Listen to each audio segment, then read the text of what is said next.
So let's start this off with everyone's favorite free transfer, Adrian. I think I'm gonna have to put him there. The funny thing is, when he came into the team last year, when Alisson was injured, I don't think he did too badly. In fact, I would have put him here, and some of his performances were even here. But since then, I think he's just made too many mistakes. I think he's a bit overconfident for for what it is. And if you just think back to the game against Atletico, you think back to the recent game against Villa, where we got absolutely battered, I do think he had a key part to play in both of those defeats. So I think unfortunately he's gonna have to go into there. He's not the worst keeper I've ever seen. That's coming a bit later, but I think I'm gonna have to put him on a D. I don't want to give him the D, but I guess I have. Um, If there was an E on this board, I wouldn't put him there. So I think a D is fair. Next, we have another goalkeeper. Now, this one is slightly better than Adrian, and when I say slightly better, I mean here. And you all know why he's in there. Ever since he's come into the team, he's made a huge difference. Yeah, he made one mistake, but I make five mistakes every day. This guy made one mistake in 2 years, 3 years, so I think he definitely deserves to be up there. Um, and he's just completely solidified us at the back. You look at Chelsea, who spent even more money on a goalkeeper a few days later, and he's been rubbish, and he's been sold now, or they're trying to get rid of him, but no one wants to buy him. So that just tells you what an impact Alisson's had on the team and why I think he deserves to be at rank S. Next, we have Brewster. Okay, well, he doesn't play for us anymore, but let's pretend he still does. Um, he did okay. He didn't have many chances, but I think the chances he did have, he did decent. Obviously, he went away on loan and he did some really good stuff there, but he didn't play a single minute in the Premier League, so I think he'd have to probably go there. Maybe in a few years he'll be here. I don't think he'll ever be there, but for now he'll be here. Speaking of a few years, next we've got Harvey Elliott. Now, from what I've seen of Elliott, you can definitely tell he's a raw talent. He's quick. He's full of tricks. He's got quite a decent shot on him as well. But in terms of where he is right now, I'd probably put him there. If he was a lot older, getting towards the end of his career, I'd probably put him there, just based on what what his ability is right now. But since he's so young, we'll put him there. And I think in the future he could quite easily be here. Again, I don't think he'll be up there, but for now we'll keep him at C. Next we have the best defensive midfielder in the world, up there.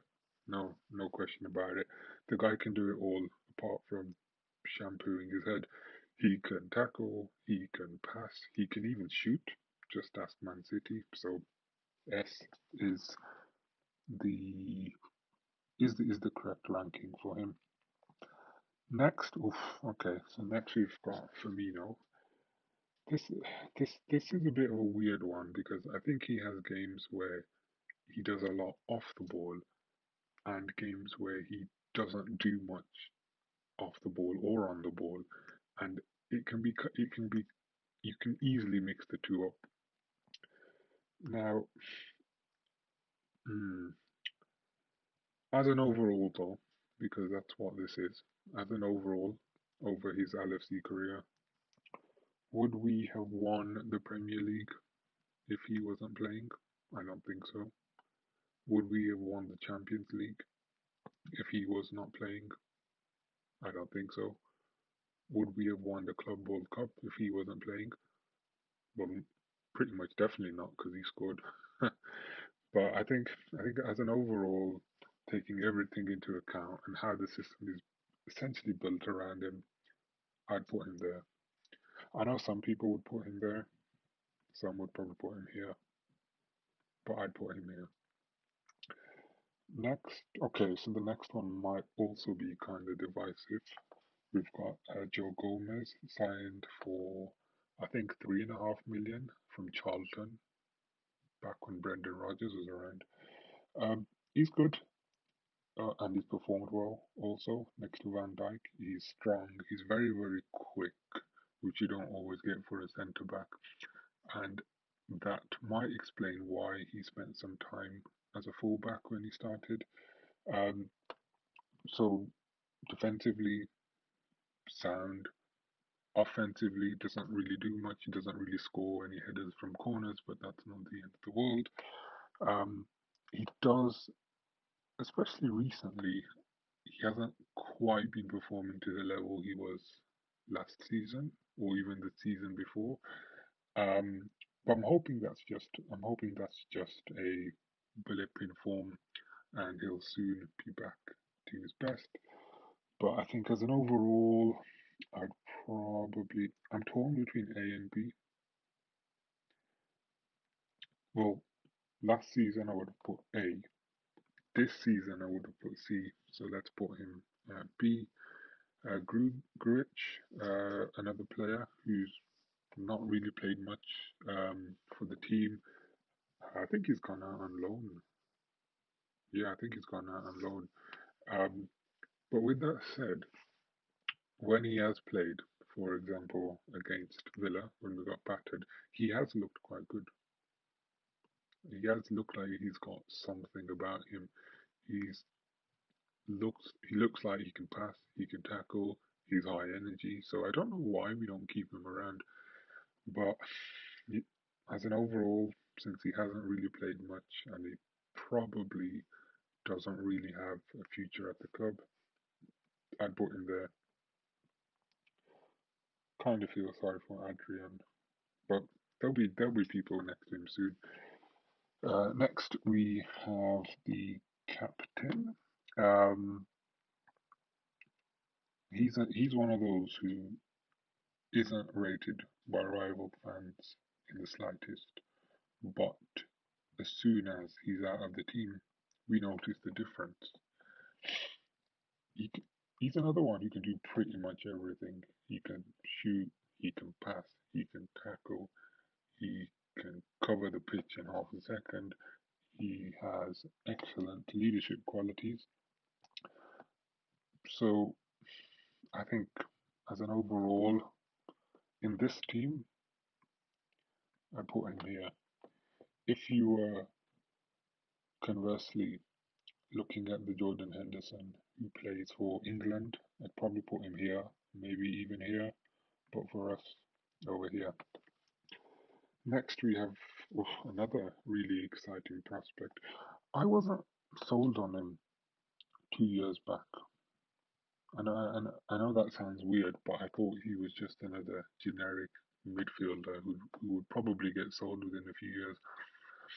But I think recently his performances, they've really, really been up there. You just have to look back to that goal against Everton, right in the top corner.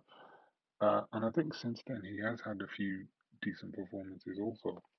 So I think as an overall, based on what he's doing right now, and based on where I think he can get to, I think I'd put him there. The next few years, I think, will determine whether he goes up to here or down to here. But for now, here.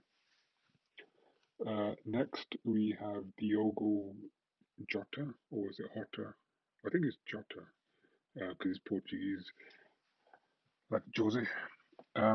Yeah, so Jota, we've not really seen much of him. Obviously, we might have seen a bit of him playing for Wolves last season. He's a good player. The small glimpses we have seen of him, he's done fairly well, but I think it's too early to definitively put him in one of these tiers. But based on what I know and what I've seen, the little I've seen, I'll put him here.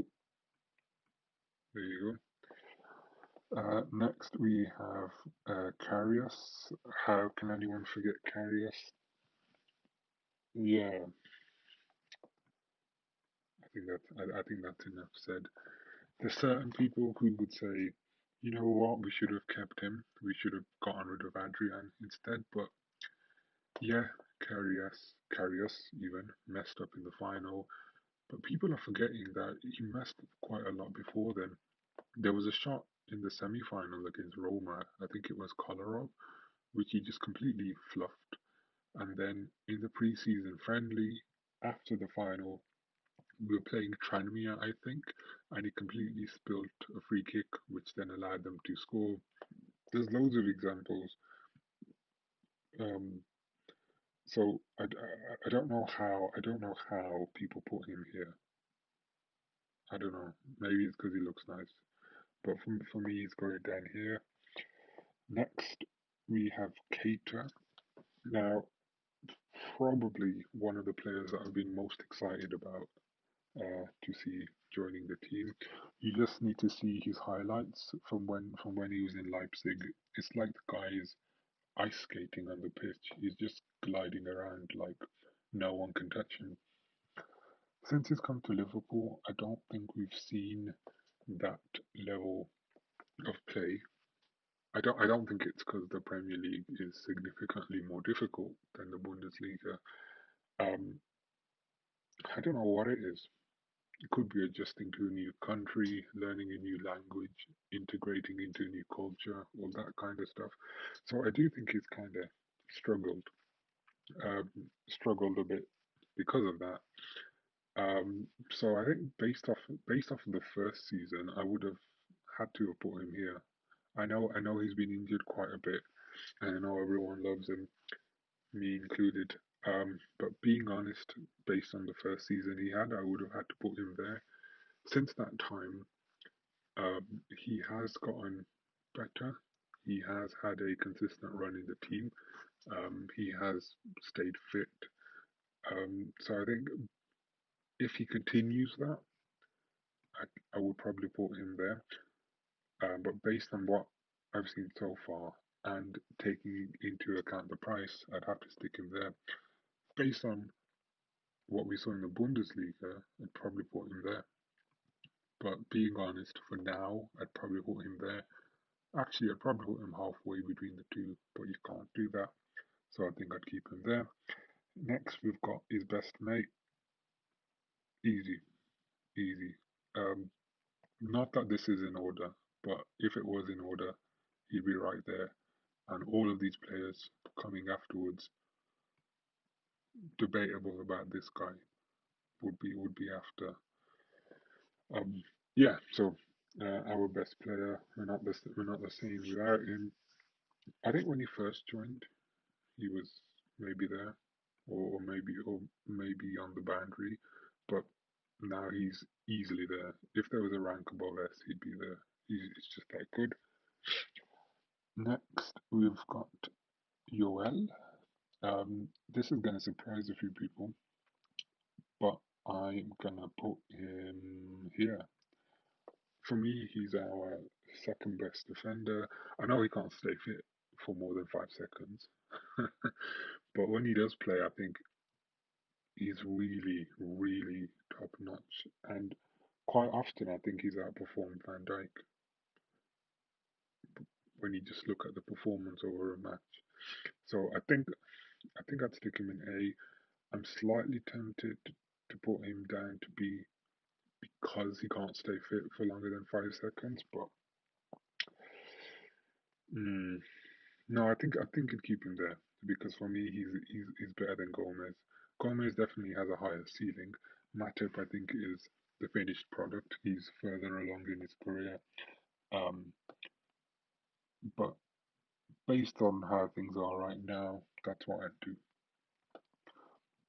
Next we've got Mr. Reliable, who can play all 11 positions on the pitch. He'll do you a 7 out of 10 job wherever he plays, and if you play him in goal, probably do you an 8 out of 10 job. Um, for me, the best free transfer we ever had. Yeah, we're paying him a lot, but he deserves it. Um, so I think I'd stick him there. Seems about fair.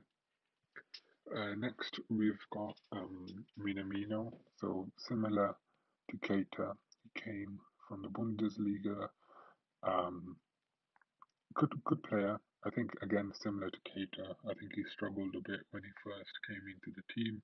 That could be related to the language barrier again.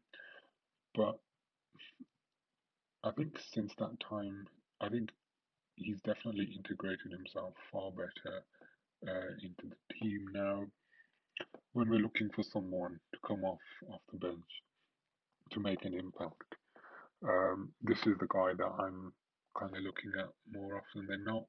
So I think as an overall, I'd put him here. It'd be a B minus because I still think he hasn't really done too much as a Liverpool player. But I'm sure that will come. He's definitely shown quite a few glimpses, and I think once he gets his chance, he'll do even better. Speaking of making an impact off the bench, next we have Mr. Divock Origi. Quite torn on this one, to be honest. Would we have beaten Barcelona without him? I don't know. If this guy was fit, and this guy was fit, and this guy and this guy were not playing, would we have got through? I don't think so. I honestly don't think so. So there was the Barcelona game, as I said. There was the final, obviously, where he scored. He's he's he's a brilliant impact player. I don't think it's the same when he starts.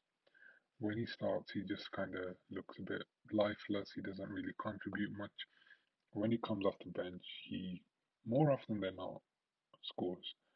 Now, this doesn't mean he scores every time, but if you need a goal, he seems to be there. Um, so I would say, given given the impact that he's had with regards to scoring important goals when you need him to, I'd put him there.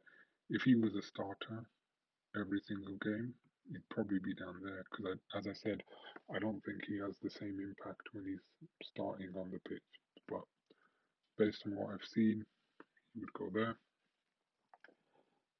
Next, we have Ox.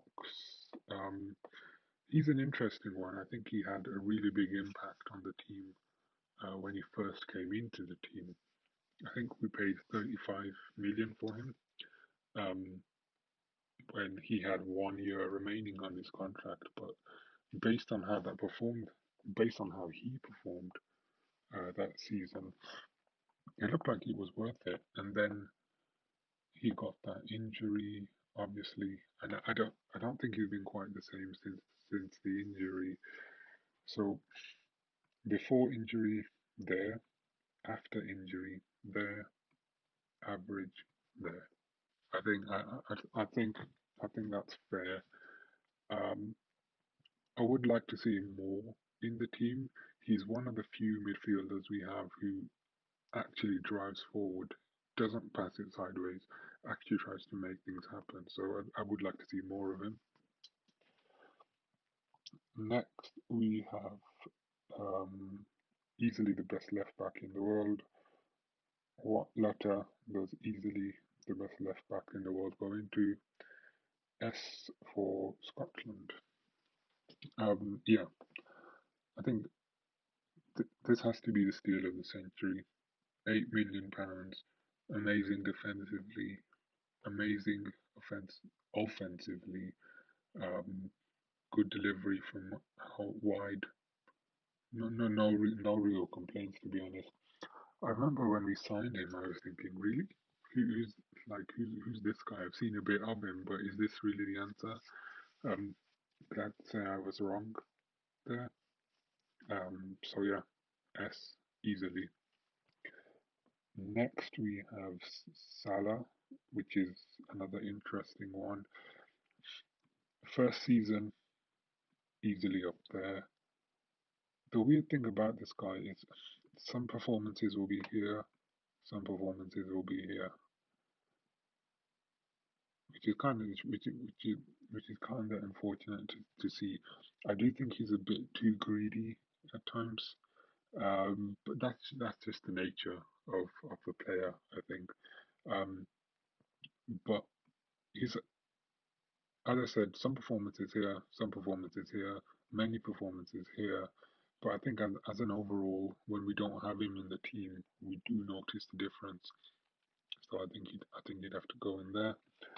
Um, but I do think Mane contributes more to the team, but they're both a key part of the team. Next we get Shaqiri, who probably has had less game time than Elliot. Um, for me, he's a really top class player. He can do pretty much everything. He even tracks back. I thought that was the reason why he wasn't getting into the team, but he does seem to do that. So I don't know why. I don't know why he doesn't get into the team. He can shoot, he can cross, he can pass, he can make those defense splitting passes that nobody else or very few other people seem to be able to do. And in addition to that, he cost what 10 million ish. So so for me, I would honestly put him there, or would I put him here? No, I think I would keep him there. I know he doesn't get enough games, but in terms of the level he's at, I think that's where he's at. Next, we've got Thiago. I think he's played 45 minutes, and they were the best 45 minutes I've ever seen. So, so there you go. Obviously, you could say, why is Thiago over here? Why is Jota over here? Um, Good question, and to be honest, I don't really know the answer. Um, but I think to put him any lower be wouldn't be fair. You can't really put him there. After he's played a few games, if he doesn't do very well, then okay, it might make sense to put him here or here. But for now, I think we'll keep him there. Next, we have Trent. Now, for me, one of the best right backs in the world. I don't think he's the best right back in the world, but he's definitely up there. He can cross, he can pass, he can tackle, he can defend. I don't know why people say he can't defend. Maybe he's not the best defender in the world, but he can still do it. Um, for me, he's the main creative outlet of the team, and without him, the team isn't quite the same. But with that said, do I think he's at the same level as all of these guys? Not quite, not quite. He does have nightmarish performances here and there. Um, but I think as an overall, I'd stick him here. He is still very young. I think he's only 22. So after a few years, he could go here. But I think for now, I think that's a fair ranking. Um, Next we have Costas. Again, hasn't really played much for the team at all. There was a game or two pre-season, and he looked quite good. I think he has played since then. But yeah, I mean, he looks good. Um, hasn't played a lot, as I said. Um, but for now, we'd stick him there. As the season progresses, he might move there, but he's gonna have trouble doing that with this guy around. Next, another guy that deserves his own category, easy, best defender in the world. There's literally nobody like him who's strong, good in the air, fast, as well as being strong, and also contributes his fair share of goals, and is also a leader on the pitch. So I think he's one of a kind, and I think we ripped off Southampton when we paid 75 million. Next, we have his countryman Sepp Vandenberg. again, I've not really seen too much of him. What I have seen of him hasn't been great, to be honest. Um, Maybe a D ranking is too harsh considering he's really, really young, but I do think he needs to improve a fair bit. There's been talk of sending him out on loan. That might be good. He might get some good experience, and then he might move up to here. But I think for now, unfortunately, gonna have to put him there. Next, we have another Dutch countryman, Wijnaldum. What's he done with his hair? It looks a bit odd. Anyway, good player. Does love hitting balloon shots. I don't know why he just doesn't kick it straight. It must be something whenever he wears a Liverpool shirt because whenever he wears a Netherlands shirt, he looks like prime Iniesta. Um, but still a solid player. I still think he's pretty much a guaranteed name on the team sheet. If you need to fill a position, he'll do it for you. Um, he'll give you at least a 7 out of 10 every single game. He'll very rarely give you a 6, very rarely give you a 9, but I think 7 and sometimes 8 consistently. I think that's what you want from midfielder. So put him there. Next, or finally, should I say, we have Harry Wilson. Um, decent young player. It's quite obvious that Klopp doesn't like him. Good at free kicks, but I don't think his overall game is at the level um, kind of required for the team. So I do think he's going to move. Um, but I think being good at free kicks isn't enough to kind of get you up the ladder. So I think unfortunately he's going to have to go there. But don't show that to other teams because they'll probably pay about 20, 25 million for him. So that's what we want. Um, yeah, so that's about it. Let me know what you'd change. You'd probably change a fair amount of it, but but that's fine. Um, but yeah, thanks for watching.